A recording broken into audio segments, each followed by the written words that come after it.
Doop. And Twitch. We should all, when we do the introductions, we should all do like the news thing where we like turn. Okay. Good. Sure. Although I don't have a whole lot of room to do that.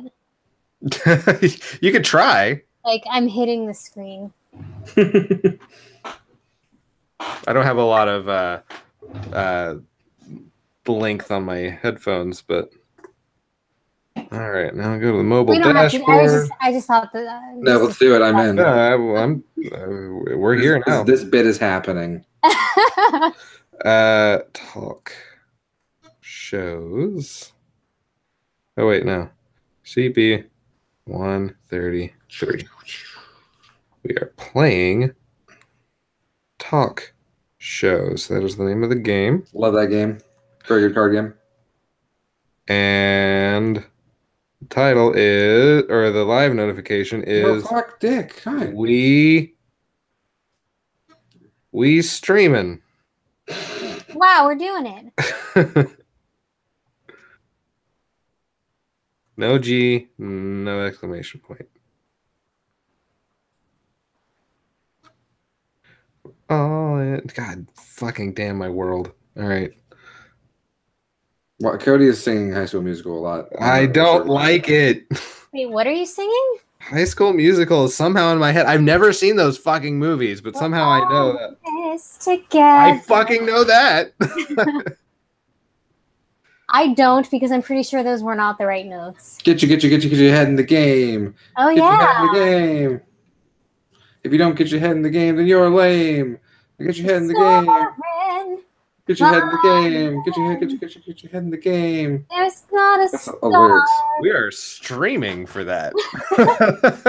My name is Troy, I think, and I really want to go to prom with the girl. But they won't let me because I want to sing and not play football. Cha-cha-cha. And now we're at a summer resort. Wait, I think this is a perfect reenactment of High School Musical. I mean, that's what I remember. High School Musical Reunion. That's going to be their next thing. I would watch the fuck out of that. Where Nikki and I are playing both roles. All roles. Matt is playing on the stream. Vanessa Hudgens, and it sounded what? Real lame. Oh, well, of course it did. Yeah, we're talking about High School Musical. It's fine. There's nothing lame about on our video game stream. HSM. Oh yeah, no, not at all. I love that part in HSM 2 where Zach and Cody showed up and they were like, "What a sweet life we have." Right? They're like, "Come up on our boat," and they're like, "No, man, we gotta like graduate high school because we held back because we were singing." Do you remember when they went over to Zac Efron's house and Corey was also in there? Yeah, Corey was in Zac Efron's house. That's where the concept Corey in the house. He was in the house. It was fucked up. Man, like wasn't Corey in the house at Disney? Do you remember when? Sweet Life of Zach Cody is also Disney. That's right. Thank you. Okay, well now you've ruined the bit. So no, the bit's over. We got the show. You ended it. You ended the fun. That could have been something special. I'm just saying. Could have been a real good off-show bit that you could have added in post credits. No, instead, no, because you're lazy.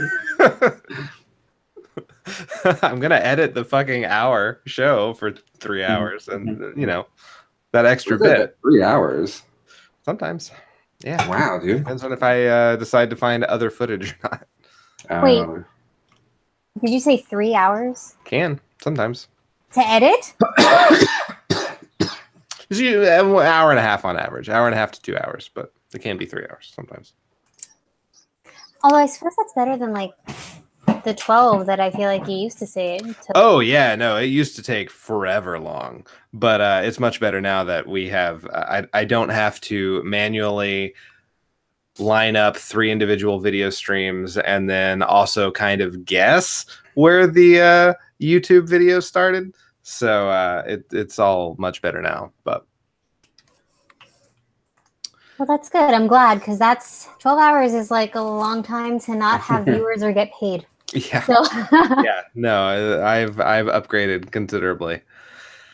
All right. So, we can get started. Dude, let's do it. real quick, I played no games this week, so don't ask. Okay. I did. I Matt, did. Matt also did. All right. That's smart. Cool. Yeah. Taking the Stuff Weekly approach here. Indeed. Smart people. All right. Making the show better. Hell yeah. Yeah. Less awkward, weird, and unprofessional. Right? Agreed. All right. Let's get started. It's Did my unprofessional. subs for the channel ever go through? Whoa, what are these emotes? Nope, it sure didn't. Your what? She tried to I sub tried to the sub to channel. the channel Oh. twice. Oh. You should do it again. We can't accept your money. Maybe I will try it. Maybe I will try I wonder. You work for us. Yeah. Oh, yeah. You're giving your own money for the job. Mm-hmm. You're a Cartridge Blowers employee. Yeah. Um, LLC. That was part of the contract I signed. If we ever have the ability to have people pay us, I would be the first person to pay us. Oh man. That's how that works. Man, that really horrible part of the contract I made you guys sign actually flew. Okay, cool. That's probably a legal portion of the contract. Maybe. I'm not a lawyer. That's good. I know a lawyer. He's terrible. All right, now I will locally record. Hello, and welcome to YNIN's Cartridge Blowers, the show where we give video games a second chance to make a first impression. I'm Cody Coleman, and with me, as always, is Nikki Wright. Hey. And Matt Crua. Oh, hello there. Didn't see ya. And right back to me. This is the show where in the second half we play video games based around a theme. And this week, the theme is games that have elements of board games, card games, or game shows in them, which in the little thumbnail probably just says board games. They're just games. Yeah, they're games. Yeah, they're games that have taken elements or full-on ideas and concepts from board games, card games, or game shows and decided to shove them into the game. So it could be Trivial Pursuit for the NES honor system, or it could be Kingdom Hearts for the Nintendo DS. But Chain of Memories. God, what a good game. Right? You know, I look at that game and I think about all the chains of memories that I have when I journeyed through Agrabah with Hercules and Cloud by my side, and Goofy just he fucked shit up. What a fun game that I didn't play because it's garbage. Yeah, and we didn't play it for the show either. Hell no. Those two things were examples that are not in the show. If you were looking forward to it, sorry. Also, if you were watching us after the fact on YouTube, as you can every other Friday, you can skip ahead to watch us play those games by clicking on the timestamp in the description below. Or if you are watching us live, as you can every other Friday, that isn't a release week, you're just gonna have to listen to us talk, which, you know, too bad. Oh no! No! Why would they do that? I don't know, but they can subscribe or follow in those things in the corner. Yeah, right over there, right in the doobly-doo. Oh, yeah. It's this one or? Oh, you're right. You're right. Yeah, you got it. Both. That's foolish. Yeah, this conversation is terrible. Now I've got to move them. Anyway. So yeah, that's what we got on the docket for this week. But before we get into playing those games, let's talk about games that we played just for funsies. And Matt, I hear you played quite a bit. I did. I've been kind of managing what little time I've had these past couple weeks to get 30 minutes here, an hour there. Yeah. And so I've played a plethora of video games, Cody. Yeah, okay. I played quite a bit. On top of playing a little bit more Marvel Strike Force, playing some more Donkey Kong Country, Tropical Freeze, and some more Mario 3 Randomizer. I have introduced some new games into my current repertoire. Ah, shit. That's awesome. Tell us about those. Trying to get excited. Can you leave? Sure. Just leave the room. Just okay. Don't do that. Okay. So some different games that I have tried this week. First of all, most recent, I played the demo for Mario Tennis Aces, I think it's called. Yeah, that's the one. Mario Tennis Aces For the Switch, yeah. How Yeah. are you liking it? It's pretty good. It is a tennis game. Now, tennis games, of course, have been around since Pong, pretty much. Yeah. The first video game was Space almost War. Pong. That was Space War. Yeah. Yeah. But if you've played any Mario Tennis games, this one's pretty much on par. But there seem to be a lot of different systems at work. I'm not too far into it. The demo only has offline versus CPU and then the online tournaments. I haven't played online yet. But it seems like a pretty solid tennis game. There's lots of different trick shots and goofy shit that can happen because you're playing a Mario game. Supposedly there are power-ups that appear on the screen. I'm not sure if that's a real thing or not. I read that somewhere. Okay. But you have not encountered it I have thus not. far. No. Okay. All I've encountered is basic tennis, which is fine. That's okay. I do enjoy a good tennis video game. I would say of all the sports type video games, tennis is like up there for me. Oh yeah, me too. Absolutely. Like my favorite Dreamcast game is Virtua Tennis. Like Really? It totally is. Oh, Virtua Tennis is amazing. There's so much insane shit that happens in that game.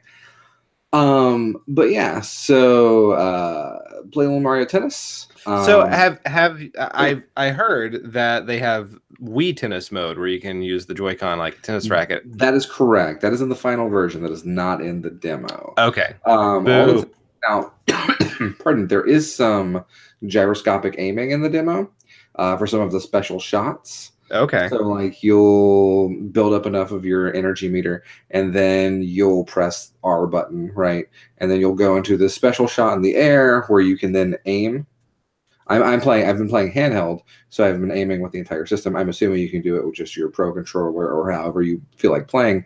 And you can aim the ball like very, very manually, precisely, right? Cool. There are also special shots that you can do the same thing with if you have your meter full. And the trick with those is if your opponent doesn't block them by using a specific block move, then it breaks their racket. Your rackets have health, and if your rackets run out of health, then you can win a match, or lose a match, rather, by KO. I KO'd someone in tennis today. That's amazing. Yeah. All right, cool. It's pretty good. Like, is this tennis game brought to you by Madden? Like, yeah, I think this is UFC tennis. I'm pretty sure. Cool. Yeah, Ultimate Fighting Tennis. All your Mario stats you gotta painfully, meticulously take care of. Okay, cool. It's a Tamagotchi too. It's wonderful. Yeah. Let's see. I've also been playing on Switch. I got Mega Man Legacy Collection 1 and 2. Okay. I already had Mega Man Legacy Collection 1 on Steam. Did not have 2. Decided to buy both of them because they're good kind of pick up and play games. In the time since I bought them, which I think I bought them on Sunday, I've beaten Mega Man 2 through 6. Okay. And Mega Man games are not super long or anything, but like I said, I've been playing kind of intermittently, and the game has a single save state, so I've been able to come right back to where I was. The kicker here is I've kind of got this weird self-imposed challenge while I'm playing. Okay. So the game includes what's called a rewind feature, where you can hold down the L button and rewind time up to, I think, like 45 seconds. Right? Oh, man, cool. It's a pretty long time. I've been using the rewind feature to ensure that I have perfect games, which is tough. Okay, cool. Especially when you have like weird bullet hell bosses like some of the later Mega Man games do have. And so, I'm trying to basically go through entire games without getting hit once. Holy shit. And that's been fun. Like, you would think the rewind feature would make the game easier, but it's definitely made the game harder. It's definitely made it so much harder. But I love it. It's really fun. And like I said, I'm done with 2 through 6. I'm going to go do 1, which is my least favorite Mega Man game. Yeah, fair enough. Before moving to the second collection, which has 7, 8, 9, and 10. I don't know if that one has the rewind feature. That may be specific to the NES games in the first collection, but we'll see. So, in that case, you're just gonna have to turn it off after you. Yeah. Well, then I'll just have to beat Mega Man 7, which is the only Mega Man game I've never beaten. I'll have to just beat that regularly. Shit. All right, cool. But yeah, it's a really good collection of classic video games with a lot of archived stuff, like pictures of boxes from both the American and Famicom version, tire instruction manuals, concept art, stuff like that. And then like special challenge modes, which are like remix levels that give you powers from all 6 different games. Oh, that's cool. Yeah, it's really neat. like I'm looking that. forward to the Mega Man X collection, which has a challenge mode, wherein you fight 2 bosses at once. What? Yeah, look up the trailer for that one. It's kind of That's cool. And then the last game I've been playing is I picked up a game for Xbox One. Okay. Hear me out. Is this your first one? Yes, because Okay. Wow. How long have you had your Xbox One? I don't own one. So the trick is this is an Xbox One Play Anywhere game. Oh. And what those are games that are also cross-compatible with Windows 10. So I bought State of Decay 2. Okay. Which is the sequel to State of Decay, which is a game that was an Xbox Live Arcade title like 5 or 6 years ago that I really, really enjoyed. It's basically a zombie apocalypse sandbox game with an emphasis on base building and community management. So it's kind of like The Sims, but then you have to stop playing The Sims every once in a while because there's not enough food and go out there and slay zombies for a while. This is a nice mini game to The Sims. Right. Right. It's the State of Decay 2 is a graphical upgrade from the first one. The UI is a lot better. But other than that, it's pretty much the same game. I mean, obviously new maps and scenarios and stuff. The cool thing about it is this kind of emergent gameplay because everything is kind of random. Okay. You can even roll random characters when you start the game and start in one of 3 maps. And you basically have to find a base to live in, build structures within that base, focus on what can make your people happy. Do you have people who have certain skills that can make your base better? For instance, I have a guy who's a gardener, and so I should probably build a garden so that we have food coming in on a daily basis. But since I don't have anyone who's a craftsman, then I can't like build weapon modifications and stuff like that. And so I got to go find people and recruit them. And maybe I never find them because the game is random, or I'll buy skill books. There's all kinds of stuff. There are special types of zombies to fight. You have to keep morale up, or people will just fucking fight each other to the death. You can actually get infected, and you have to then craft a cure for the blood plague. That's a fun name. Nice. If you don't cure the blood plague, then your person who might be sitting at home turns into a zombie and just eats your entire community. Ah, cool. That's not great. The game is, I don't know. It's definitely not realistic, which is fine. But like in a good way. I would say the highlight is the vehicles, just like in the first one. Wherein I can, I'm driving my car, I can press the X button to open my driver's side door and just mow down an entire horde of the Walking Dead. The one major true difference with this one is it has online multiplayer for up to 4 players at once. So I did a little online with some people that were on my Xbox Live friends list that I haven't played any video games with since like 2009. And they joined my game and I'm like, hey, how's it going? We used to play Left 4 Dead together like every single night. What's going on? And he's like, nothing much. Let's catch up. We caught up and then we played this game and it was really fun. Your friend still has Xbox Live. Well, they kept up with an Xbox One. I didn't. Fair enough. Yeah. Right on. Cool. But yeah, it's a $30 game. That's not bad. A lot of the reviews talk about how buggy it is. The bug they just dropped a huge bug fix tonight that fixed a lot of stuff. Nice. And honestly, some of the jankiness is what I find the most charming. The fact that they have a zombie called the Juggernaut that is really huge, and if he punches your cars and it sends you flying like 30 feet in the air, that's hilarious. That's a good bug. It's like the fucking EDF bugs where you're flying across the entire map. Exactly. Yeah. I had a bug where my lady fell underground. Yeah. And like, that's fine. That's funny. Yeah. I laughed at that. And the game doesn't take itself very seriously. Even on top of that, you could find some survivors with skills that are highly negative.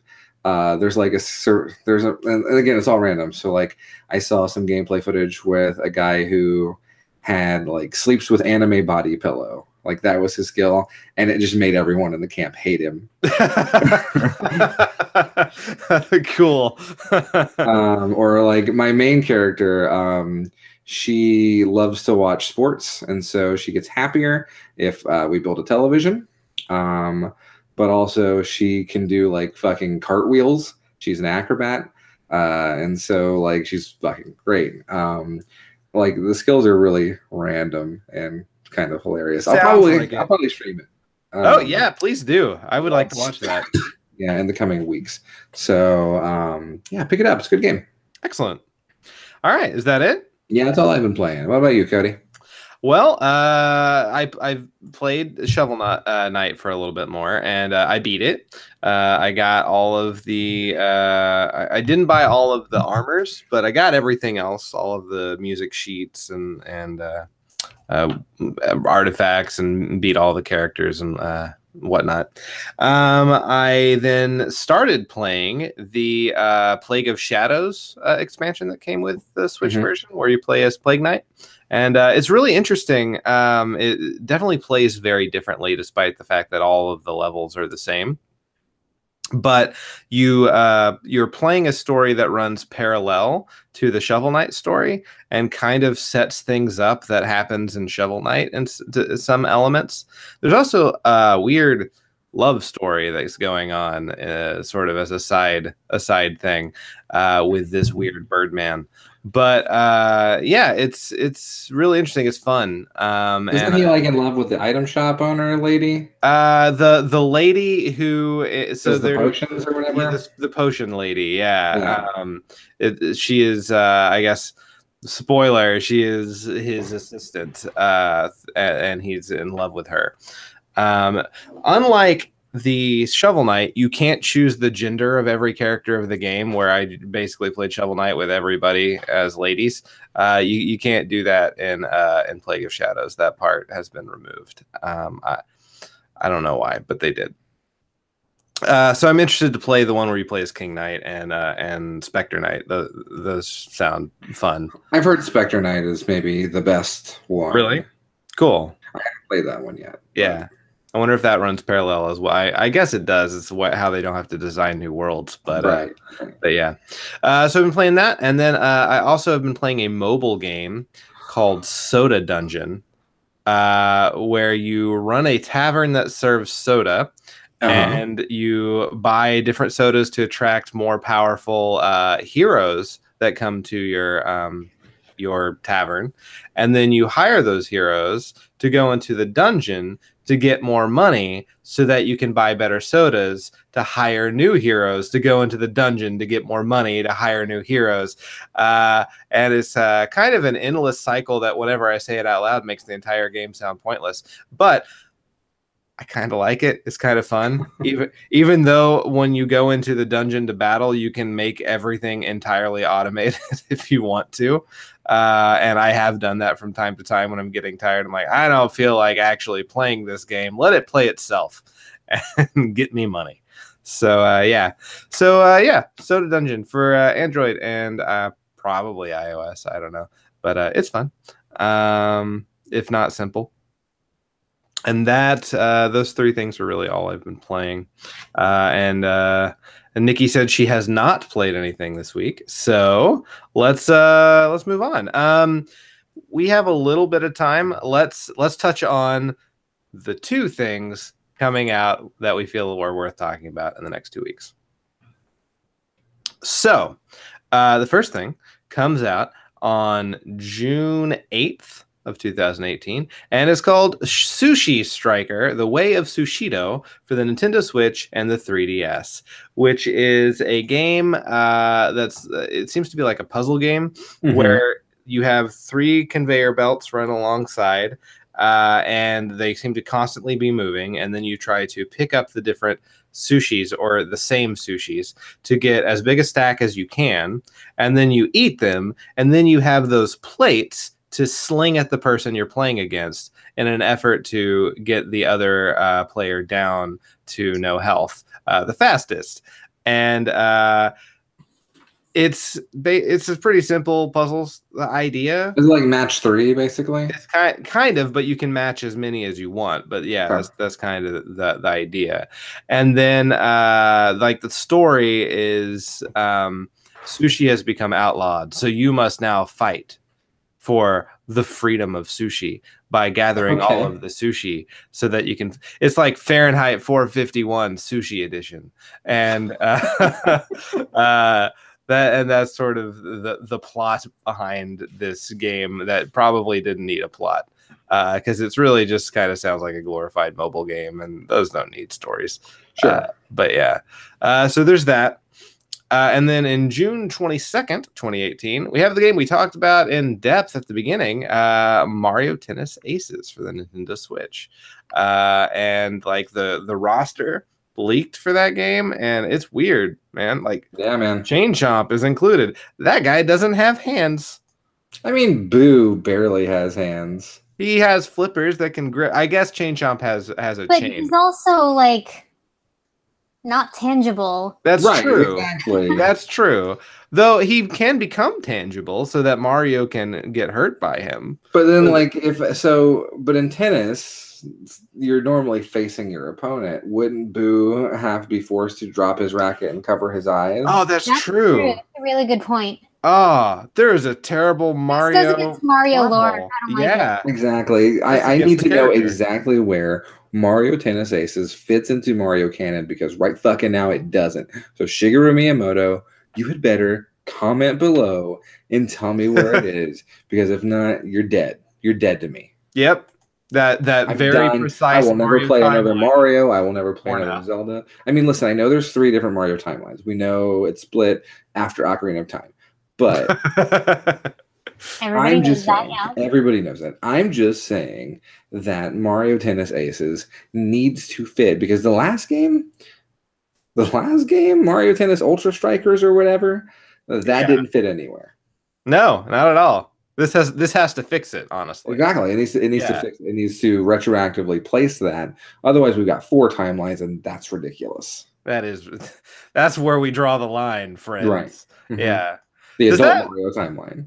Does that mean the chain and Chain Chomp is his prehensile tail? Like, is he holding it with his tail? Well, Cody, Chain Chomp, that's his body, yes. Oh. Chain Chomp is a living piece of wrought iron. You get this, right? Sure, yeah. He's got, but he's also got like a tongue inside, I think. He does, yeah. Maybe he's just Homestar Runners it, where it just sort of floats around where his arms would be. Yeah.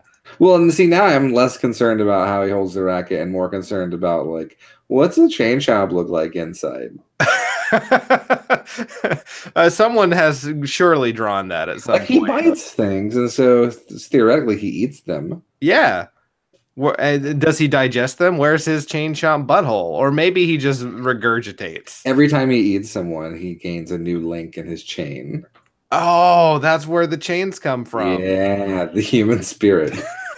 So the longer the chain, the more murderous he is. Cool. Mario lore is really, really deep. Damn, I had no idea. All right, well, that's it. The Dragon World Evolution comes out at some point in the next 2 weeks, and like Lego Incredibles and stuff. But whatever. Mario Tennis Aces. Whatever. Fuck the Incredibles. I hate them too, Cody. I'm on the phone with you. You hear that, Pixar? Incredibles go to hell. Yeah. That's the third one. That's the third movie. All right, cool. Well, with that, why don't we get into playing our games? Let's do it. Nice.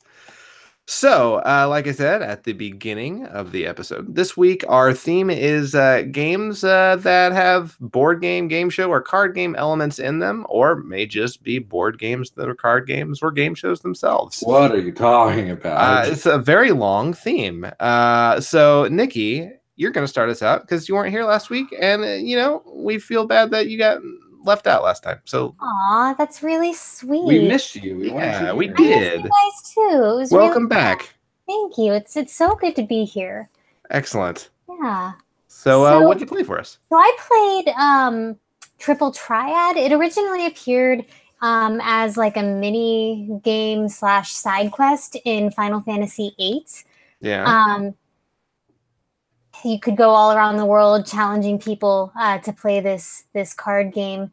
And I didn't want to play a lot of Final Fantasy VIII because that would involve getting the PlayStation out and so much work. Sure. But they did sort of re-release it in Final Fantasy XIV, and I figured that would be a lot easier. So I played Final Fantasy XIV's version of Triple Triad. Oh, awesome. Yeah. Cool. Like, I have not played Final Fantasy VIII, but I have played Triple Triad. So You have? That's weird. yeah. There was like a standalone Triple Triad game at one point. Like, I think it was fan made. That apparently was pretty good. I played that and it was fun. So I'm interested to see how Final really Fantasy. like Triple Triad a lot. Even when I was playing 8, that was probably my favorite part about the game. I got just about every card that was available. And in 14, that's one of the things that I do when I'm bored, which is often lately. And Eat it, Final Fantasy 14.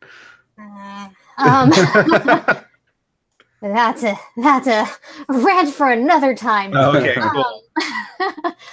And they incorporate. So in Final Fantasy VIII, you could get the cards that you could get were either playable characters in the game, GFs that you could earn throughout the story, and monsters that you would encounter. And what's cool about the Final Fantasy XIV version is you can get a card for any NPC in the game, as well as cards for monsters and stuff. And then they have special cards that you can get for like achievements and whatnot, featuring characters from past games, not just cool. the past game. That's neat. Yeah, it's cool. Pretty thorough, and I think they did a really great job with it. All right, cool. And as we go through the video, I'll try to explain a little more about what it is for those who might not be aware. Okay, sure. Excellent. Well, let's get into watching you. All right. Watch you play. Now, does it play the Triple Triad music? You'll have to hear. You have to wait and hear. Well, for some reason, I'm hearing Gold Saucer music from FF7. Yeah, so you open up Triple Triad through the Golden Saucer. Okay. It's a mini game from the Gold Saucer, but then once you open it up, you can run into NPCs all throughout the world. Sure. But when you open up Triple Triad, the music does indeed play, which is fantastic. So in the Gold Saucer, you have several introductory NPCs, and they sort of run you through the different rules. So Triple Triad, you have a 3x3 field. Each player has 5 cards. Depending on the rule, you may or may not be able to see your opponent's cards. Some rules prevent you from seeing, say, half of their cards, and sometimes you don't see them at all. And so the goal is to basically cause your opponent's cards to flip, and the person with the most cards at the end wins. The way you flip cards is you can't really see it in this video. The resolution maybe is a bit too small, but in the upper left-hand corner, you can see there are 4 numbers in the different cardinal directions. And so the way you flip a person's card is by having the number that mirrors the cardinal direction that you're placing the card. That number needs to be bigger. So the Squall card that I just placed in the bottom corner, and then the side going to the right, there are 2 A's, and A's are the highest number that you can get, and I use number with air quotes. And so anything I would put next to that would flip over because A is the highest. Like I did fail numbers in school, but I'm pretty sure A is a letter. A is not a number, like I said, air quotes. That's their way of using 10 instead of using digits. They just use A. It's like an ace in cards. Right. Okay. Like cards. Yeah. So it's a 1 or a 10 or an 11. It's just a 10. Okay. So this person or this NPC has only 3 cards open, and there's a rule here called plus. And the way plus works is if there are 2 cards, and I just got it right there. If there are 2 cards and the numbers in the cardinal direction that match the numbers where I'm placing the card add up to the same number, both cards will flip if I don't own them. So in that instance, I matched 8 and 3 for 11, and then the ace and the 1 for 11. And so it caused that chocobo card at the bottom to flip. Wow. There is a fun thing. We don't see it in this video, but like if the chocobo card had been next to something else and the chocobo card's numbers were higher to the thing that was next to it, it would combo and it would continue to flip subsequent cards, which is a really frustrating way to lose a game. And I would imagine. Hi, Boston Swanboat. This is Triple Triad from Final Fantasy VIII, but in Final Fantasy XIV. So are you playing other players or NPCs? No, I'm playing NPCs. You can play other players. Okay. But it's just sometimes difficult to find people who want to play. So in this particular version of the rule set, we have a rule called Ascending. And so anytime you play a card with an element associated with it, and the elements are in the upper right-hand corner, they may not be included on all cards, only some cards have elements. But when an element is played, the values of the numbers on the cards increase. So it can be very difficult to win a game, especially if your opponent has high-level cards to begin with, because that 6 might very quickly turn into a 12, which kind of adds a whole different element of math and shit to think about. Ascension is my least favorite, and then matched only by Descension, which does exactly the same thing, but, opposite. Yeah. This mode is called Order. Typically, when you play Triple Triad, you can choose whatever card you want to be played on the field. But in the Order rule set, you must play your cards in the order that you have them laid out. That sucks. It does. It can suck. I will say that Order doesn't bother me as much as a rule set called Chaos, which the system selects which card will go next for you. Which really sucks because it takes kind of the planning element. You're not fully out of it, but slightly out of it. This is King Elmer. Are you ready for King Elmer? He's the guy who's supposed to be really difficult when you all the glue. are trying to go through like the tutorial of the Golden Saucer. And to be fair, he is a little bit difficult. I actually played several matches against him, but I edited them out just for the sake of time. Sure. He also has the plus rule. In the Golden Saucer, there aren't too many variations that you will see. There is a variation called Same, and that one is less complicated than plus. Both numbers on either side have to match in order for the card to flip. And so that can be fun. I'm going to play somebody else after King Elmer. I'm going to travel to another location in the game. Okay. And we're going to have a rule called Fallen Ace, which is actually a really interesting rule. So like I mentioned before, I have the Squall card, and he has 2 aces on the east side of his card and the south side of his card, or in the south direction. Fallen Ace means that a 1 can flip it over, which is kind of awesome, because if you have someone with really awesome cards and you have maybe some cards that have questionable values, you have a really good chance of winning. There's so much going on here. This is amazing.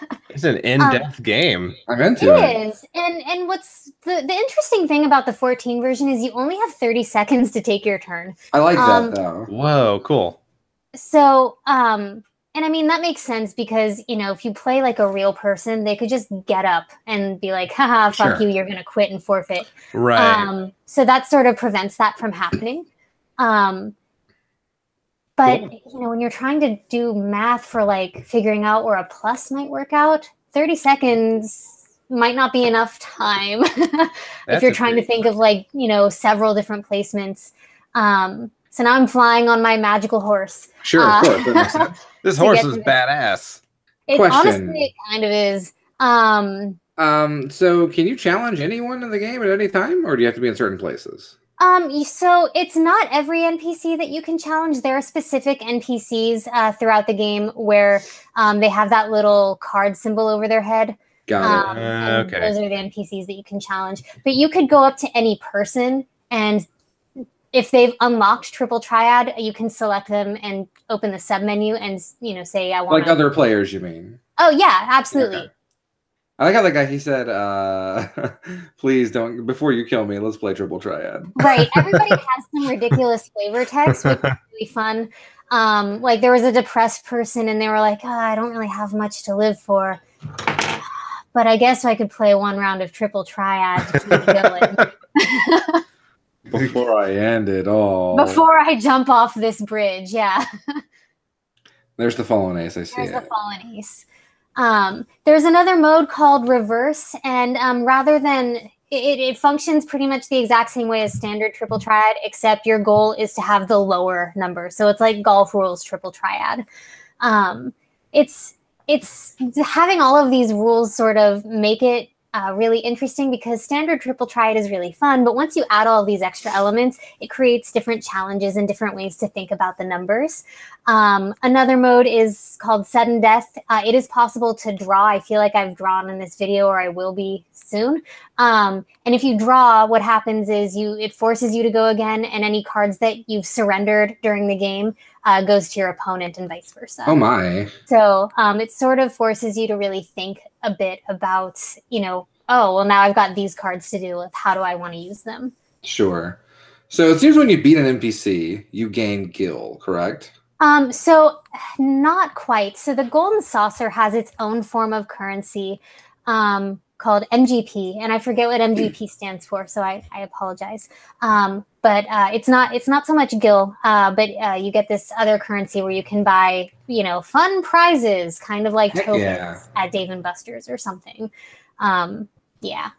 Cool. You can get other Triple Triad cards. I think I mentioned off show, like in Final Fantasy VIII, when you won or lost a game, you would select a card from your opponent to go into your inventory.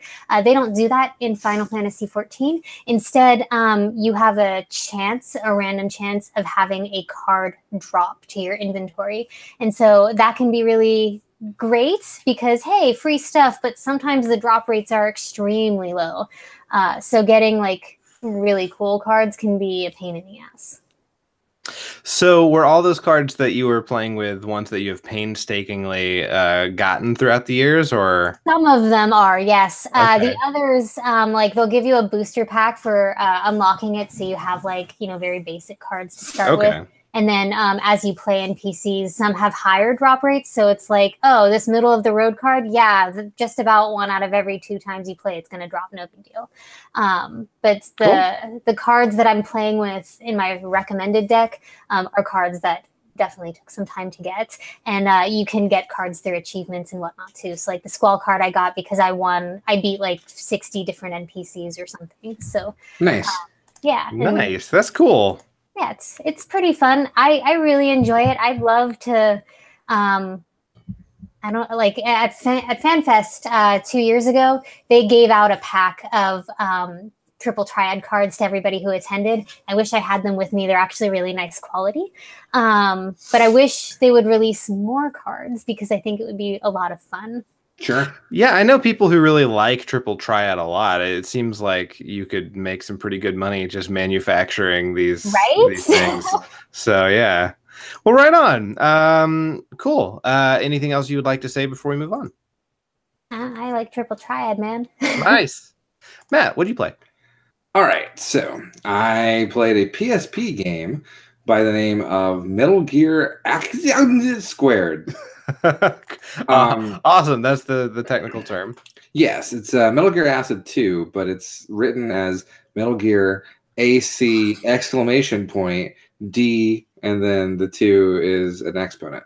So That's weird. Okay. It's a handheld offshoot of the Metal Gear Solid series that takes place in sort of an alternate continuity where you play as Solid Snake and you're doing this weird sort of, I guess, Cold War-esque mission, though it's not really set in any specific time frame, it seems. And you have to do sneaking missions throughout these different sort of boards. And all of your moves are done via the usage of cards. Okay. Your deck of cards seems to be random per mission. I don't know that there's any sort of way to build decks, but as you'll see in the game, everything from movement to using weapons to healing yourself is all done through cards. One weird thing about this game, and you're not going to see it because it's impossible, but Acid 2 came with a device, a peripheral, called the Solid Eye. Okay. Now, let's step back. This game came out in 2006. Maybe Konami was a little bit ahead of their time, Nintendo Labo, because Solid Eye was a folding cardboard box that slid over the PSP. What it did, it separated the image in the center with a divider, and when switched into Solid Eye mode, the game displays two images on either side of the screen, and it produced a sort of faux pop-out 3D effect. Interesting. That hurt people's eyes a lot. Cool. As you collect more cards throughout the game, you can unlock different movies to watch. Pardon me. You can also unlock weird videos of Japanese women. Oh, Konami is bad. Konami's bad. I also could connect with Metal Gear Solid 3 Subsistence for the PlayStation 2, wherein you could take photos in Subsistence, transfer them to the PSP, and then view them in 3D with the Solid Eye. So you could take pictures from a different video game and then view them in fake 3D on your handheld PlayStation Portable. I doubt anyone ever did this. At the very least, I can't imagine it was a very popular feature. God, no. It sounds really dumb. Probably why you didn't see it again. Probably. So let's play a little bit of Metal Gear Acid 2. Yeah, let's do it. All right.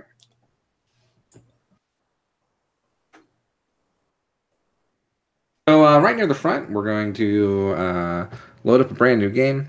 You see right away it's trying to get me to get data, but screw that. Let's go right into this weird tutorial. So this is a weird virtual tutorial mission thing where I'm in some kind of, I think I'm in an AHA video. And it's telling me exactly what to do. So it's going to bring up different menus. I have to use the up and down button, press the circle button to confirm choices, and use move to spend cards to move in that direction. So I cut out about 20 minutes of tutorial. You're going to see just the first tutorial mission here, just so you can get kind of a feel for it. So I've got all these cards. I say move. So I press move. I've selected a move action. I have 4 spaces I can move. And I move those 4 spaces. Ta-da! It's pretty easy. That's real intense gameplay. Right. I get to play 2 cards per turn. When my turn ends, enemies will get turns. There are, of course, no enemies in this tutorial mission. Except for maybe that guy with the helmet and the wrench in the AHA video. He might show up. I'm not sure. So I didn't have enough card movement to get to the end of the stage, so I had to end my turn and start over. There's a lot of stuff at work here, but I did get a cool mission complete, and that's really all that matters. So yeah, we skip that, and we go right into the first opening story cutscene. And you get like little manga art looking stuff here. It looks pretty nice. It's pretty nice for a handheld game, you know. Yeah, not bad. What were you spacing out for? This was PSP or Vita? PSP, 2006, yeah. Okay, yeah, that's right. Did you have that dream again? Yeah, I was in a tutorial. It lasted 20 minutes. Good news, Snake. It's a good plane. Yeah, that's a really good, very well-drawn plane. Look at it hovering. It's very good. So these guys are going to America. They've killed a drug lord, and now they're trying to escape with their ill-gotten gains. Spoiler alert, the FBI is going to arrest them and make them do What? movies. Yes. We took out his precious drug factory. But yeah, so everyone's kind of happy. It's a happy ending from the first Metal Gear Acid game. What's everyone planning to do once we get there? I'm going to buy me a ranch. Been my dream since I was a little boy. So you're planning to be a cowboy? Something wrong with that? I just pity the horse. Come again? Aww.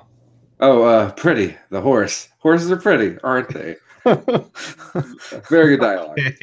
And then we go into this opening movie, which I could not skip, but it's fucking bonkers. All right. Not as bonkers as other Metal Gear Solid movies get on like the console versions, but like what out of nowhere, just whom, whom, whom, whom. Okay, sure, yeah, these guys worked on this game. Snake Eater had like a very James Bondian opening. Yeah, so it was beautiful. Acid times acid equals acid 2, snake. Can't multiply acid. Those aren't numbers. Many bosses stand in your way. Opening movie by Power Graphics 666. There's Vince and Charlie. I like the vaguely anime nature of this intro. Yeah. New heroine, Venus. Holy shit, 3 Venuses? All 3 of them. There's 2. Front Venus and back Venus.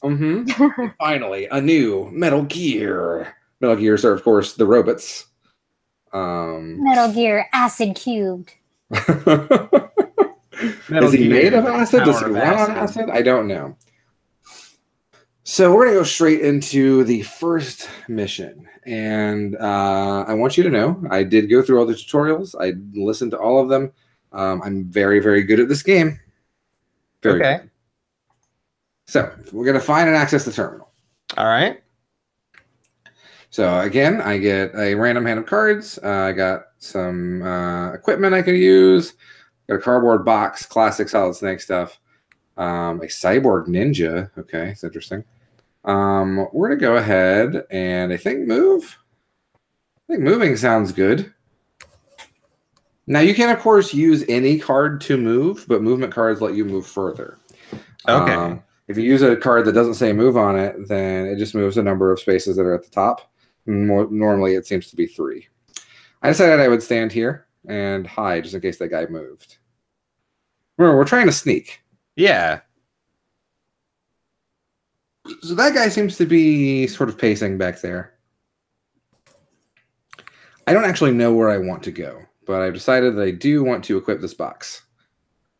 And now I'm in a box, and that's great. Cool. I'm also going to go ahead and equip this so that it seems to be like a dodge thing. So if this guy attacks me, I'll dodge his attack. So I've got these things equipped so that they're kind of queued up to be auto-used, basically. The box, if you've never played a Metal Gear Solid game before, if I'm not moving and the enemy is moves into my field of vision, or moves into a place where I'm in his field of vision, he'll think I'm just a cardboard box because people are dumb. If I was Solid Snake's enemy, I would burn all cardboard boxes that were around me. In Metal Gear Solid 5, like the box technology gets really insane. They have like cardboard tanks that they're just moving around everywhere. It's nuts. So here I decide I'm going to. This guy's not even facing me, but it's hard to tell because I can't get the camera to move into the right place. Oh, that seems so frustrating. Yeah, all you can do is use the shoulder buttons to move. But I'm going to use this ration and try and move over to this door, which I'm not. Maybe I need to go in this door. I'm not sure. Some kind of arrow or something would be nice. Right. Maybe it just wants you to kill this guy. Well, he just thought I was a box, so it's fine. So I'm going to try and kill this guy. Good choice. I got guns, so let's use gun. Huh? I can only aim at this barrel?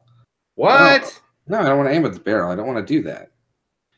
You see, what I didn't know at this point, which I will find out very soon. Ah, shit, I put the barrel to sleep. Now that guy sees me and the alarm is going off. It's going crazy. Your box went away. Right, so I need to use a movement action to turn Snake like this. Which Oh. takes the entire half of my turn. That's kind of lame, honestly. It is. I don't know why Snake can't automatically turn around behind him and shoot things. But the way you're facing really, really, really, really matters. So I'm going to end my turn because I don't have enough movement left or actions left in order to shoot this man. So he's going to get to come up and shoot me. But I've got that evade card queued up, so I dodged it. Ah, cool. At point blank range, which makes sense. You're very good at dodging bullets. I am. Now, I could use a card on him, but instead, I'm going to use my free attack, which is if he's right next to me, I can use a movement action and do what's called CQC, not crawling, no. CQC. I use circle here, and I punch him. And he fainted. Now he's in faint mode. He'll be out for 1 to 2 turns. And so I can freely move now. I was trying to see if maybe I could like snap his neck or something. Which is what my go-to would be in a real Metal Gear Solid game. But it doesn't seem like I can. So as long as I don't move squares, it doesn't take up my movement. I can do all sorts of stuff like go into crawl mode or go into whatever mode. I'm going to go ahead and use a Claymore here, I believe, and move again. I probably shouldn't go out beyond this box, but it looks like the guys ran away, so I'll just kind of hang out here. Maybe they're not going to come back. He came back. Ah, shit. He missed a lot, but he shot me a couple times. I want to see what that cyborg ninja does. Dude, me too. Maybe I'll get to use it in this video. I also got this new card, which gives me an extra action. It's pretty nice. Per turn, by the way. Oh, nice. Yeah. And then I've got this, which summons the Fury, who is a boss from Metal Gear Solid 3. So there are lots of summons, which is really weird. Why would you summon a boss? So I'm not really sure how the summons work. I can't really seem to aim them. So I'm just like, well, let's just use it, I guess, and see what happens. All right. And so it plays footage from MGS3. Oh. Oh. And now I have the flamethrower. I'm going to shoot this wall. And these barrels, oh no! And the barrels exploded, and now I'm on fire. And so are all my cards. This is bad. He got better from the fire, though, so. I used the ration to heal myself. Your cards are weird and glowy. These are on fire. Your cards are in a rave. Uh-huh. And there seems to be fire everywhere, but I don't think the game is actually showing it. It's really weird. It should be, because this guy here is going to step through fire in a second. Well, not this guy. No, he's dead. He's fainted. He is temporary dead. So I gotta end my turn, but this guy wakes up. So I should have snapped his neck when I had the chance. You tried. I tried. I really wanted to. That guy's guarding the door. This guy's back again. Oh, he's on fire though. Oh, what? He's so on fire. He shoots me in the back with an assault rifle, and I don't go down. He was very unworried about the fire. So, there's really only one thing to do, I think, at this point. Hit him with the old cyborg ninja. Oh, good. Yeah, here it comes. You ready? Yes. Okay. Kya, high frequency blade. And the game crashed. So. Oh, no. That honestly sucks. Yeah, so you can see what that looks like. But yeah, that's a weird one. Okay. So what did you think? You're a big Metal Gear fan, so. I am. I like Metal Gear Solid quite a bit. Metal Gear Solid 3, top 5 best games of all time. I like card games. I like board games. This didn't do it for me. Yeah. It seemed like there was just so much going on and it didn't really fit together. It just needed some tweaking to be fun, but that didn't seem fun. 2006, I think DS was out. I mean, I don't like that. Wouldn't get me to buy a PSP. No. Not much did. No. Anyone buy PSPs. And even like grid-based stuff, like why would I buy Metal Gear Acid when Final Fantasy Tactics War of the Lions was on the same system? Yeah, right? Like, I don't know. I had a PSP, but I owned 2 games for it, and the rest of it was used to play movies because I didn't have a smartphone yet. So, right. Yeah. Wait, you watch like UMD movies? No, I got someone to do some complicated crap to it so that I could load MP4s onto it. Got it. Yeah. Say no more. Shh. Yeah. So cool. Would you play again? No. Oh no. Okay. Cool. Once the crash happens, that's all that matters. Cool. So I played a game called Loot Rascals, which is a semi-recent game. It's for a variety of systems, but I played it for the PC. And this game fits the theme on the broad sense, which is why I made the theme name so long so that mine still fit. So you play a spaceman, and you are going around trying to kill baddies going around a board killing baddies, and placing cards in your inventory in the right order so that they are the most powerful.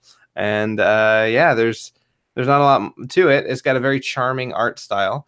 So why don't we just go ahead and get into it? Sure. All right. What is this for? I played this on the PC because I apparently got it in a Humble Bundle a while ago, but you can get it for the Switch, I believe. Okay. And I think you can get it on the PS4, maybe Xbox One. Whoa. Yeah.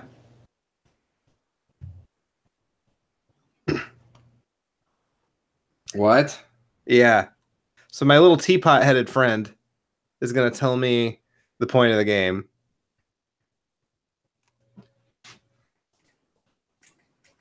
Liquid anything. All right. This is an interesting art style. It is. I feel like I'm watching like a Rocky and Bullwinkle cartoon. Kinda. Yes. That was one of the things I kept thinking too.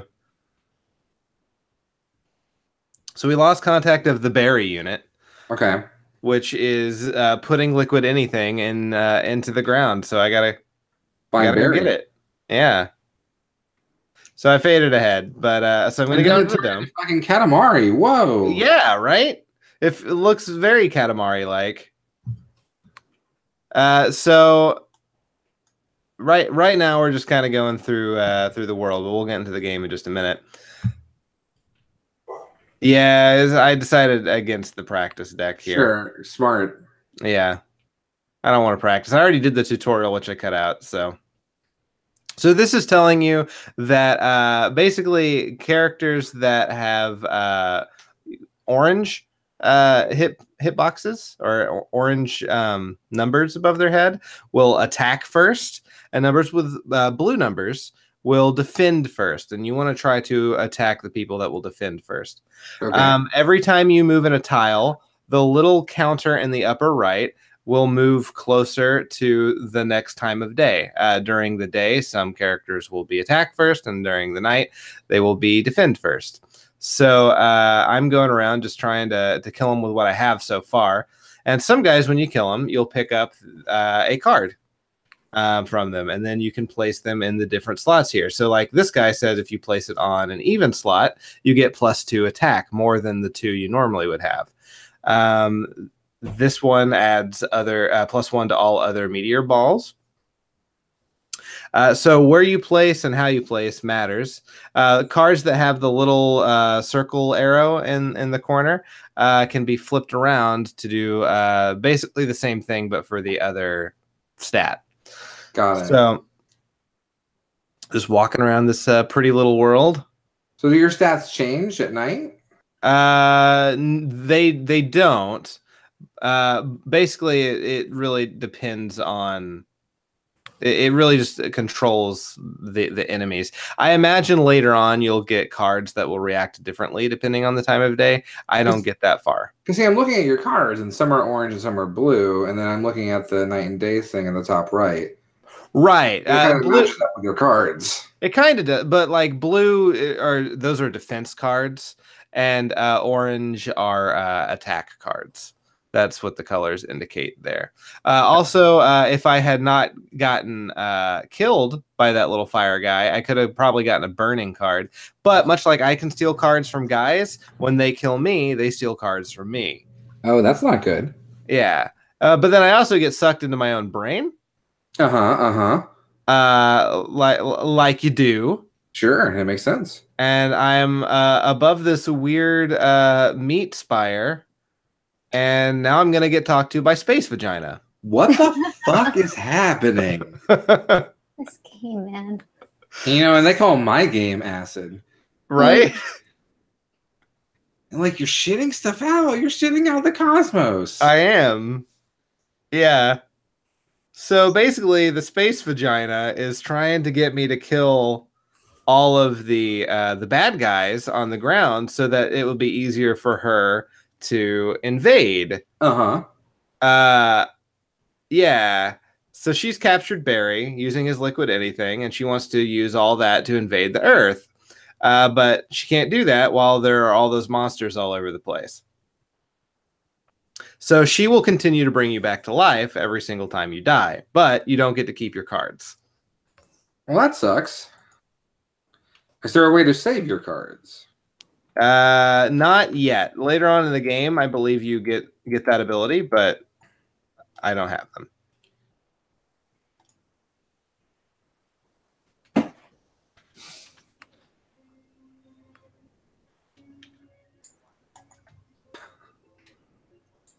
I like this guy. Yeah, he's fun.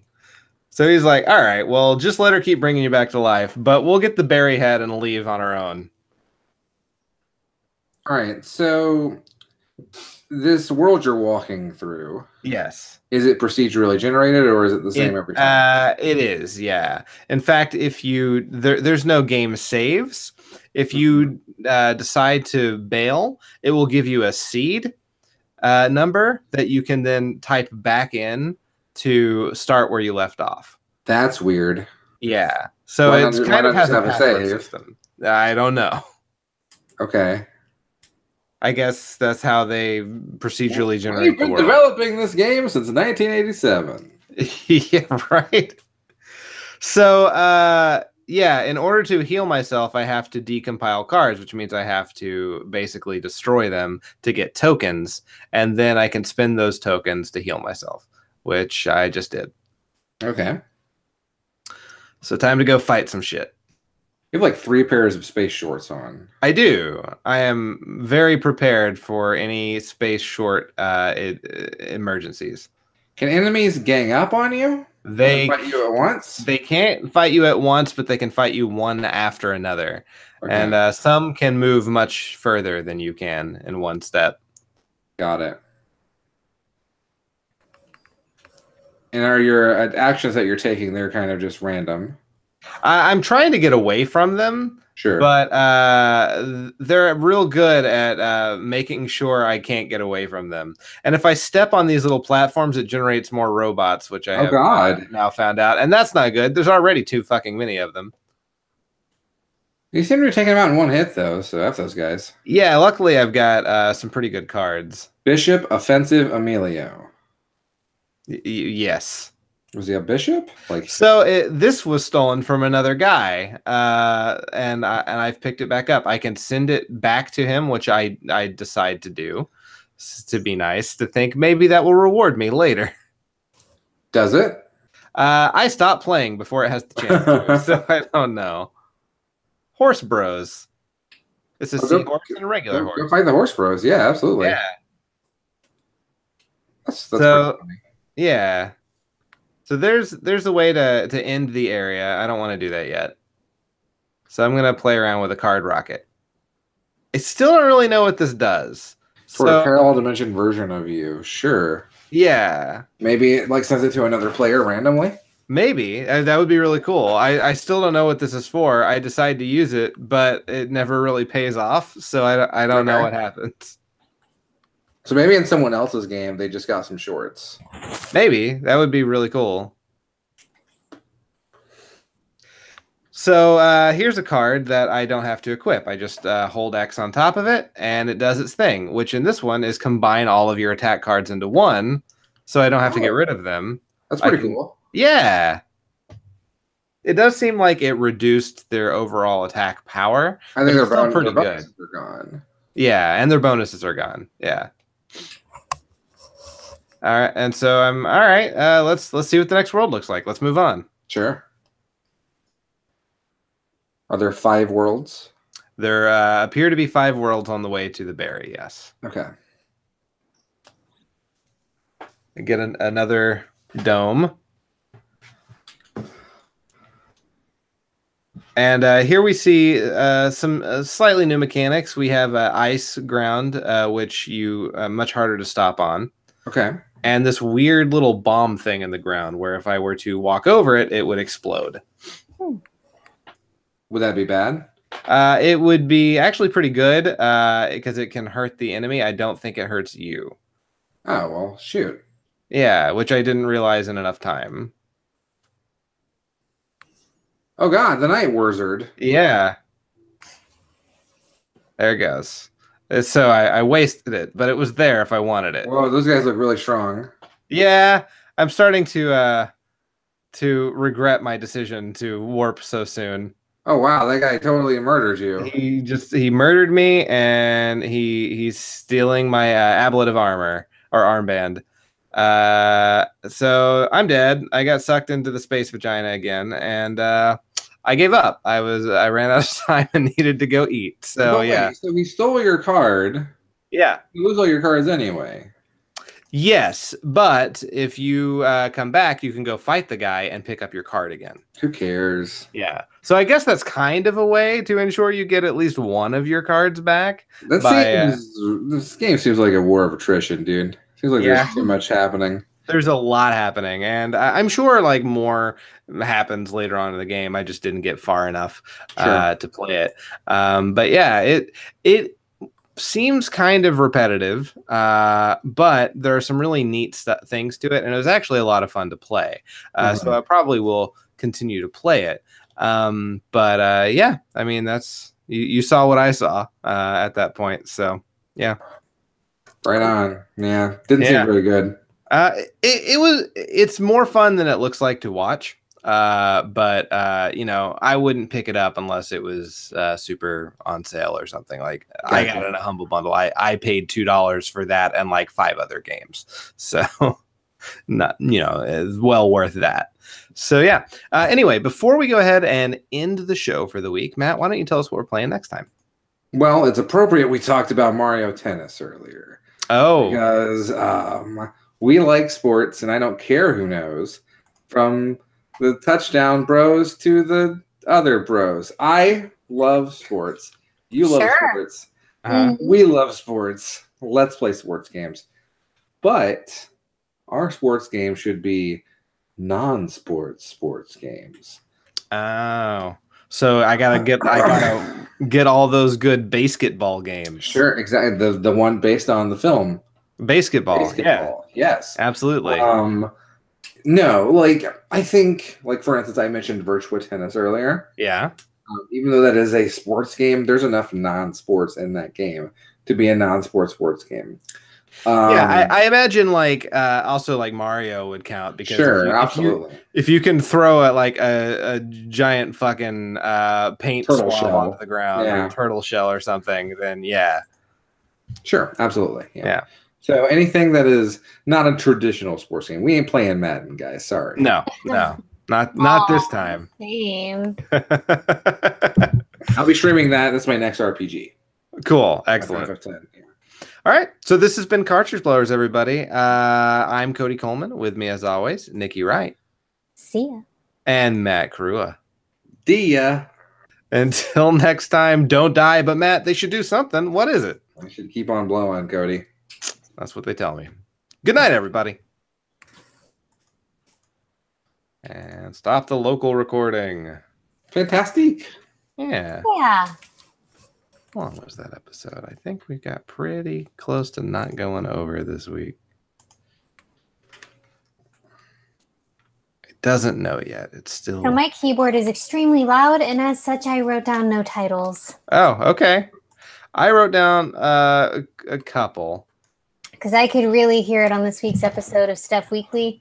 And boy, is that distracting. It was louder than normal. Well, my keyboard is one of those fancy mechanical keyboards. Yeah. Oh, okay. This is me typing normally. Oh my god. Wow. So when we were recording, I didn't notice it that bad. I didn't notice it at all when recording. Yeah. Yeah, I didn't really either. But in your file, it was definitely so loud. I don't get it. I don't know. You can't type anymore. I guess, yeah. I mean, you gotta handwrite those titles, which is fine. But okay, so Amber has Ultimate Fighting Tennis, Fahrenheit 451 Sushi Edition. Where is his chain chomp butthole? Mario lore is really, really deep. Acid times acid equals acid to snake. Acid squared. Box technology. Ah, shit. I put that barrel to sleep. Get talked to by space vagina. And then I have Fahrenheit 451 Sushi Edition. The chain comes from the human soul. Metal Gear Aha. Metal Gear to the power of acid. Shitting out the cosmos. Space vagina.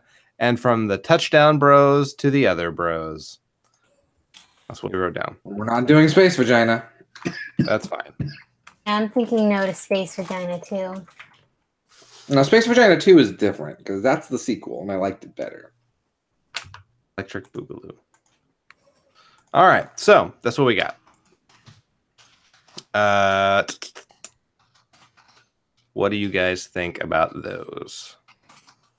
Here, let me paste Amber's with. Just make the chat pick. Okay, chat. There's several of you.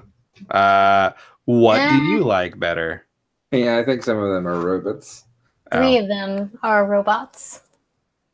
Electrical skateboard is there like all the time. Electrical skate and longboard are both bots. Oh, really? Butts. Commander Rick is also a bot. Although, check out that channel. That's a weird channel, man. Is it? What's the point of Twitch bots? I don't know. Okay. Ruin it. Oh, damn it.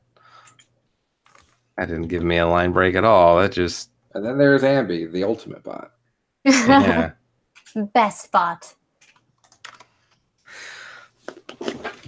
Let's see. What do we got?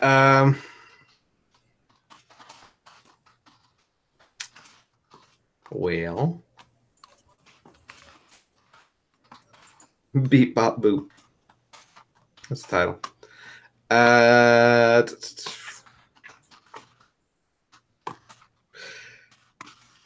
Let's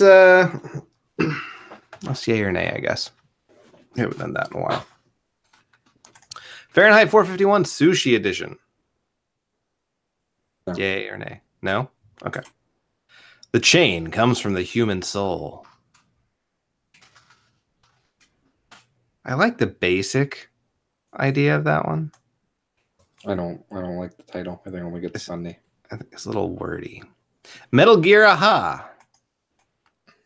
No. Metal Gear to the power of acid. No. Shitting out the cosmos. Gross. I already said no. That one. From Touchdown Bros to the other bros. No, not for this week.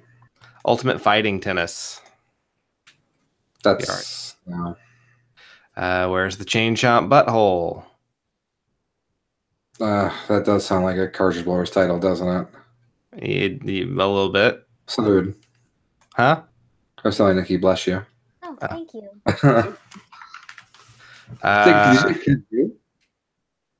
What? Cody just said kazoo.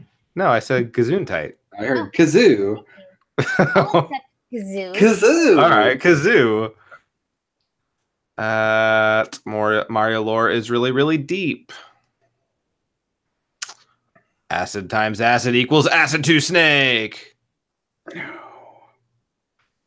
Box technology. I got 7 Dragon Balls. Finally. now we can wish for things. Like to be cool, finally. Not even a dragon could make that work. Oh, poor Dylan. Shit. I put that barrel to sleep. I put that barrel to sleep is okay. I kind of like that one. I Let's don't go with hate that. it. Yeah, I don't love it either though. I gotta be honest, I'm not thrilled with. I feel like we had a good episode, but like, Agreed. I do not like a lot of these titles. Yeah. I found it hard to write down titles this week. Like, you were enthralled by the triple triad knowledge being dropped on you. Right? Actually, really interesting. It was. Cool. I'm glad. I don't know if you're being serious. I kind of hope you are. I am being serious. Like, I seriously enjoy that game. So. And you could tell how much you loved it. It was really good. Good. It's a little weird to explain the math and everything, but once you get it, like, it's really easy to pick up. It's just weird to explain. And once you get it, it's so easy. 'Twas good. Good. All right. Do you know how long this is yet?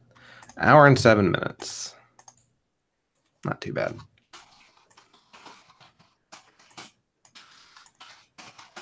Okay, I'm gonna stop balancing my audio constantly. Amber, I got hit with the same problem you did, where Windows will just not stop auto adjusting the volume on my damn mic. Real annoying.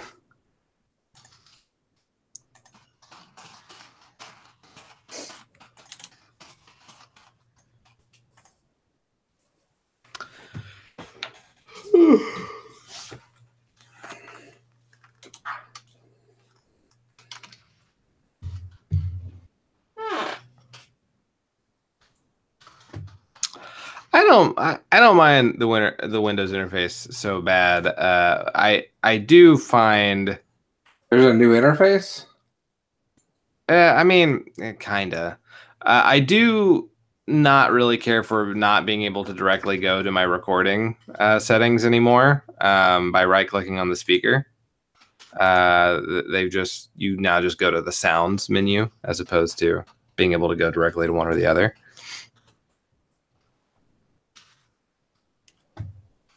I don't know what spatial sounds is. Windows Sonic for headphones. Maybe that's neat. Name of your game, Cody?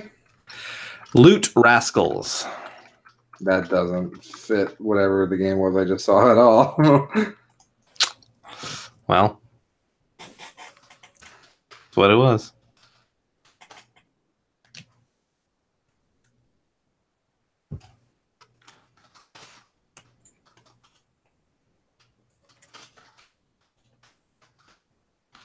Mm-hmm.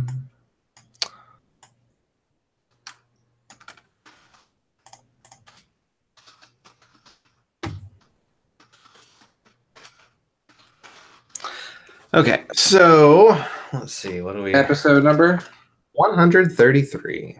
Title. I put that barrel to sleep. Alternatively, aw shit, I put that barrel to sleep. I like it without the shit. Yeah, I do too.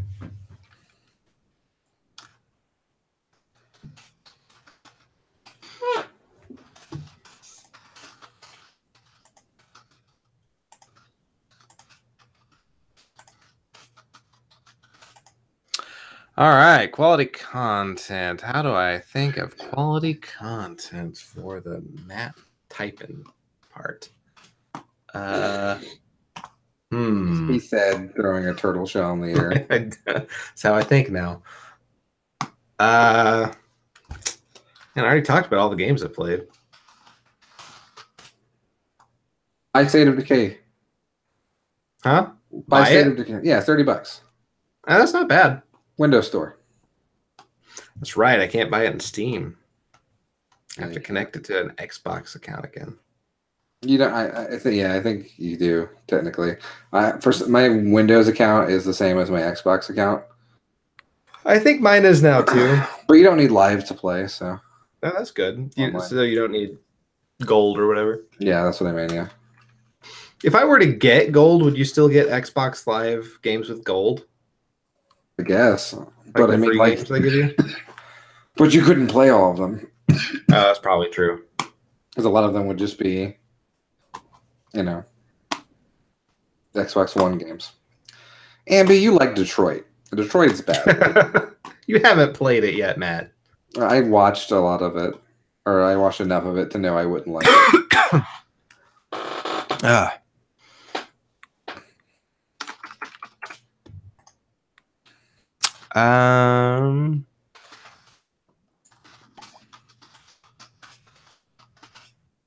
I played Lego Marvel Superheroes 2.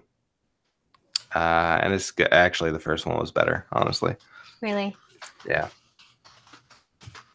But playing as Star-Lord is actually a lot of fun, and you get to start out with him, so I dig that. All right, I think I'm ready. Ready? Okay. Yeah, sure. Switch over to Matt and start local recording. And whenever you are ready. Heck yeah, dude. Here we go. Make my props.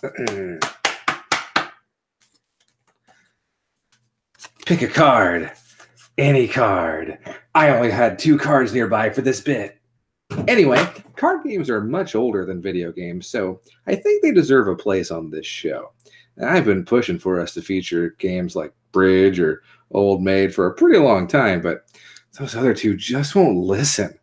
Luckily, this week, the fix was in because we played video games with card mechanics. Nikki gives a math lesson, which basically makes my terrible, sad brain melt in Triple Triad. My box is on fire, which is double entendre if I've ever heard one, in Metal Gear Acid 2. And Cody helps the space vagina conquer the Earth, like I always suspected he would, in Loot Rascals. All this in tennis. Does it need more or less Waluigi? The answer may surprise. It's more. It's Cartridge Blowers, episode 133. I put that barrel to sleep. Speaking of cards, did you know that Nintendo made Hanafuda cards before becoming a video game developer? Yes, everyone on Earth knew that fact. Anyway, that's my card fact. Tune in next year for another one. Hope I learn one before then. Card facts. Beautiful. Yeah. Good job, buddy. Fantastic. Your delivery of the Waluigi bit was very good. It was written exactly as spoken. Excellent. All right. You know, Amby, you really like Until Dawn. if having choices Until Dawn was impact your outcome, if that's something that you're into. I was real good at that game until I became a monster. Dumb how good you were at that game, Cody. Matt and I are just giving each other looks like, what is he? What? What? How is he making all the right choices? Right? Really, just awful. Like, did you even lose your hand? No. He saw the thing and he was like, I'm just going to ignore that. I feel like everyone fucking loses their hand the first time they play that game. I made all the good choices until I murdered a person. Like, I don't know if he saw that and chose to avoid it, or he was just dumb and didn't notice it. But like, no, either way, sort of walk up to it. Like he walks up and then he goes, "Nope, going this way." Yeah. I mean, obviously, I was just very lucky. Like sure, yeah, throughout the entirety of that game. But you know. Whatever. I ruined my perfect game by killing a person, but that's fine. Yeah, we were a little naive. They really were. So close. Though, like, I still wouldn't have had a perfect game at the end there until I went back and then fixed my error at the end so that I really only made one mistake of the save file. But still. What was the mistake? I think you got the one girl killed. Yeah, I got someone killed at the very end. The girl who's really easy to get killed. The girlfriend of guy from S.H.I.E.L.D. Yeah. Who can fall down the elevator shaft and die there early in the game. Oh, yeah. Like, at the end, you have to run with her through the cave with her and the sports dude. Yeah. Oh, right. And I can't remember. Like, Cody just missed one button press and she got eaten. Oh yeah, there was like it dropped the input or something. Yeah, maybe. Yeah. So I went back and replayed that one part and fixed my errors as if it never happened. We didn't stream that part. We did stream the part where I made Matt and Nikki very angry with my decision. Yeah. It was upsetting. Did that ever make it to the YouTube channel? I don't think it did. I don't think we ever exported it. And I don't think we can because that doesn't say it's too long now, yeah. It's lost forever. Too bad. Unfortunate. That was good stuff. It was. All right. Well, I think it's time to call it a night, guys. It's late. Yeah, I gotta wake up early tomorrow. Oh, that's right. You have that tournament, right? Mario Brothers Racing at 12 p.m. I thought that was Sunday. No, that's tomorrow. At noon, right? Yeah, I hope I lose. So wait, it's at noon. I might be able to watch a little bit. Noon my time. Right. Yeah. Because I'm doing a scavenger hunt in the city tomorrow. Weird. Oh, that could be fun. Because my friend Eric was like, "Hey, do you want to do a citywide scavenger hunt?" Heck yeah, absolutely. I was like, sure. And it's from 10 to 7. Whoa. Yeah. My God, that is long. Yeah, right? I hope you find everything in the city. Yeah, me too. That sounds fun, though. That sounds. I have to work tomorrow. I would much rather not work. I'd rather do that. That sounds fun. Every day. Yeah. Right.